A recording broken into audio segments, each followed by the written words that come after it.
Bismillahirrahmanirrahim. Assalamualaikum warahmatullahi wabarakatuh. Selamat pagi, salam sejahtera bagi kita semua. Pertama-tama yang paling utama, marilah kita selalu bersyukur kepada Allah Subhanahu wa taala karena pada kesempatan yang berbahagia ini kita masih diberikan nikmat kesehatan, nikmat rezeki, nikmat umur dan nikmat Islam tentunya.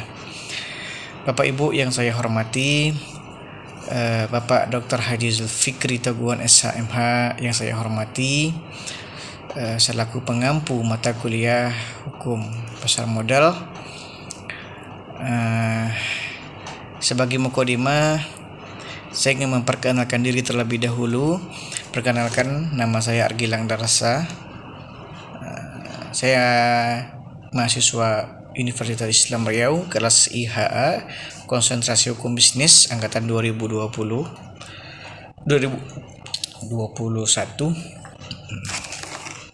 Adapun pada kesempatan yang berbahagia ini saya ingin menyampaikan sedikit materi mengenai isu di dalam pasar modal. Pasar modal merupakan salah satu indikator kemajuan perekonomian suatu negara, serta menunjang perkembangan ekonomi negara yang bersangkutan. Pasar modal muncul sebagai suatu alternatif solusi pembayaran jangka panjang. Dengan adanya pasar modal, maka semakin banyak perusahaan yang akan go public.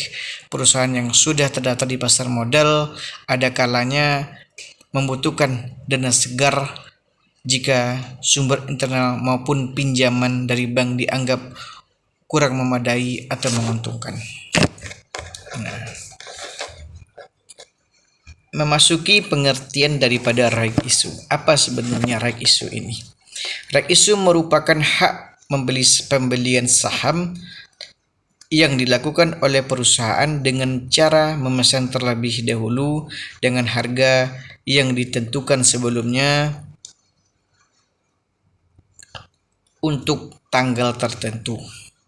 Kebijaksanaan right issue ini merupakan upaya emiten untuk menambah saham yang beredar guna menambah modal perusahaan, yaitu hampir sama dengan suatu saat perusahaan menawarkan sahamnya untuk pertama kalinya.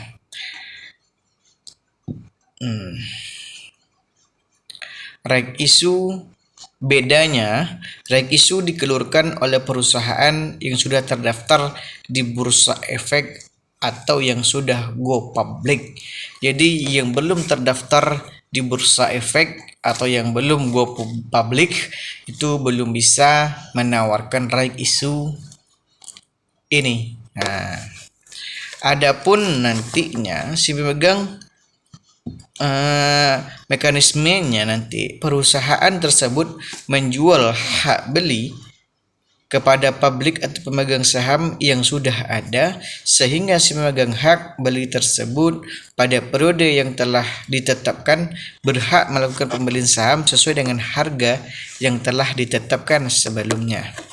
Nah, jenis-jenis daripada right issue ini apa? Nah, jawaban dari jenis-jenis right issue ini pertama yaitu dengan hak memesan efek terlebih dahulu atau disingkat dengan HMETD.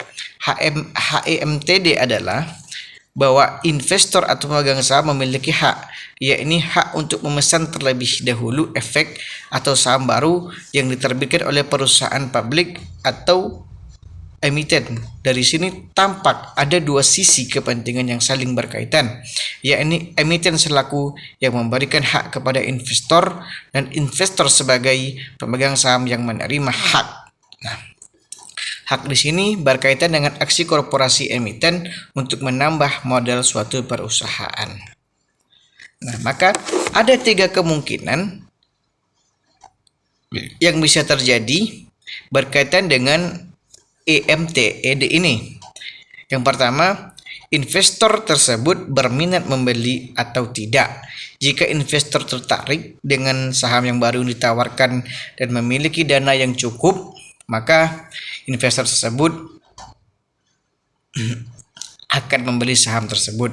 Yang kedua, jika pun investor berminat untuk membeli, tapi jika tidak memiliki dana yang cukup, maka bahwa investor tersebut tidak akan membeli karena dananya tidak cukup. Dan yang ketiga, investor memang tidak berminat menggunakan haknya untuk membeli saham baru yang telah ditawarkan kepadanya. Perlu kita pahami dalam hal penerbitan dan penawaran saham baru dengan disertai HMETD ini, investor atau pemegang saham tidak menggunakan haknya untuk membeli, maka porsi kepemilikan di emiten tersebut akan mengalami dilusi. Artinya, persentase kepemilikan sahamnya akan turun secara signifikan. Jika semula kepemilikan adalah sebesar 3%, maka dengan diterbitkannya saham baru dengan perbanding HMTD ini 1:2 dan investor tidak menggunakan haknya untuk membeli, maka porsi kepemilikan akan turun secara proporsional menjadi hanya 1,5% saja. Oleh karena itu, jika hak ini tidak digunakan, maka investor atau pemegang saham tetap bisa menjualnya kepada pihak ketiga di pasar modal. Nah, adapun yang kedua, tujuan daripada right issue. Apa sebenarnya tujuan daripada right issue ini? Tujuannya dilakukan daripada right issue ini merupakan aksi korporasi untuk meningkatkan modal perusahaan, membayar hutang yang telah jatuh tempo, ekspansi usaha atau memperluas usahanya, meningkatkan likuiditas perdagangan saham, serta tujuan lainnya untuk kepentingan korporasi yang dilakukan para emiten untuk mendapat dana segar untuk tujuan-tujuan di atas, untuk melakukan penerbitan saham yang baru. Nah, right issue diterbitkan dengan tujuan untuk memperoleh dana tambahan daripada pemodal dan untuk ekspansi usaha. Ada dua alasan bagi perusahaan untuk menerbitkan saham yang baru, yaitu dengan menerbitkan saham baru dapat mengurangi biaya emiten tidak harus membayar fee untuk jasa penjamin, dan penerbitan saham baru menyebabkan jumlah saham perusahaan bertambah sehingga ditetapkan dengan langkah tersebut akan dapat meningkatkan frekuensi perdagangan yang berarti meningkatkan likuiditas sahamnya. Yang ketiga, manfaat dan keuntungan dari right issue. Manfaat right issue ini ada 3 manfaat daripada right issue ini. Yang pertama, investor memiliki hak istimewa untuk membeli saham baru pada harga yang telah ditetapkan dengan menukarkan right yang dimilikinya. Hal ini dapat menyebabkan investor untuk memperoleh keuntungan dengan membeli saham baru dengan harga yang lebih murah. Dan yang kedua, right dapat diperdagangkan pada pasar sekunder sehingga investor dapat menikmati capital gain ketika harga jual right lebih besar daripada harga belinya dahulu. Dan yang terakhir, ketiga, pengumuman penerbitan saham baru merupakan berita yang disampaikan oleh pihak manajemen perusahaan yang selanjutnya akan mempengaruhi nilai perusahaan. Nah, dan nantinya investor akan merespon informasi tersebut sebagai sinyal terhadap adanya peristiwa event tertentu, yaitu berupa sinyal positif atau berupa sinyal yang negatif. Nah, yang keempat, right issue sebagai sumber pendanaan. Sebagai sumber dana perusahaan, maka right issue dilakukan pada berbagai cara, yaitu IPO, penawaran umum. Pertama, IPO atau penawaran umum. Penawaran saham perusahaan kepada masyarakat dapat dilakukan untuk pertama kali, maka disebut initial public offering. Penawaran ini biasanya dengan menggunakan penjamin emisi underwriter. Nah, penetapan harga saham pada saat IPO lebih rumit dibandingkan dengan saat menambah menjual saham baru dari perusahaan yang sahnya sudah diperdagangkan di bursa efek. Yang kedua, penawaran terbatas.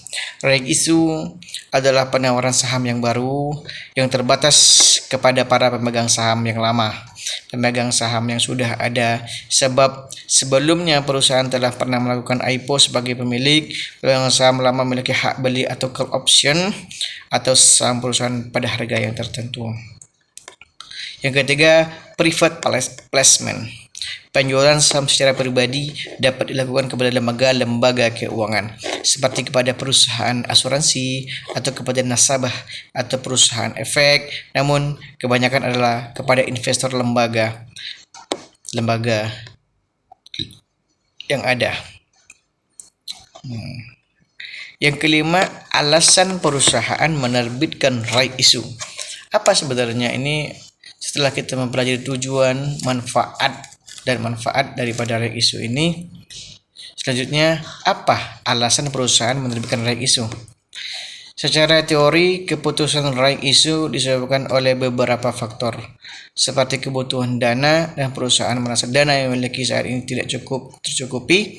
Selanjutnya, kebutuhan right issue juga dilandasi oleh faktor tidak ingin mengambil atau menambah lagi pinjaman kepada pihak perbankan. Nah, dampak right issue bagi perusahaan akan meningkatkan jumlah modal perusahaan yang nantinya digunakan untuk melakukan ekspansi usaha, bisa dalam bentuk pembangunan pabrik, mengakuisisi dan lain sebagainya. Yang kedua, bagi investor pemegang saham yang tidak melaksanakan haknya untuk membeli saham tersebut, maka kepemilikan saham tersebut terhadap perusahaan akan terdilusi. Nah, terakhir, kesimpulan. Setelah kita memahami beberapa pengertian yang telah saya utarakan sebelumnya, maka di sini dapat kita tarik kesimpulan bahwa right issue ini merupakan salah satu bentuk corporate action yang dilakukan oleh perusahaan saat hendak melepaskan atau menjual saham ke publik dengan menawarkan terlebih dahulu kepada pemilik saham yang lama terlebih dahulu. Nantinya jika yang lama tidak membeli atau tidak mengambilnya, maka baru akan ditawarkan kepada pihak yang lain. Nah, secara teori, keputusan right issue disebabkan oleh beberapa faktor seperti kebutuhan dana dan perusahaan merasa dana yang dimiliki saat ini tidak lagi tercukupi. Selanjutnya, keputusan right issue juga dilandasi faktor tidak ingin mengambil atau menambah lagi pinjaman kepada pihak perbankan dan juga sumber bentuk pinjaman lain seperti penerbitan obligasi. Nah, yang terakhir, resiko yang harus ditanggung tersebut adalah penurunan dividen dan harga saham. Penurunan dividen terjadi jika penambahan jumlah saham yang beredar tidak diikuti dengan perbaikan kinerja perusahaan setelah right issue. Sedangkan penurunan harga saham yang dimaksud adalah penurunan yang lebih tajam dari harga teoritisnya. Cukup sekian penjelasan dari saya mengenai right issue ini. Begitu banyak kekurangan saya minta maaf. Akhirul kalam, saya mengucapkan terima kasih atas atensinya. Wabillahi taufiq wal hidayah. Wassalamualaikum warahmatullahi wabarakatuh.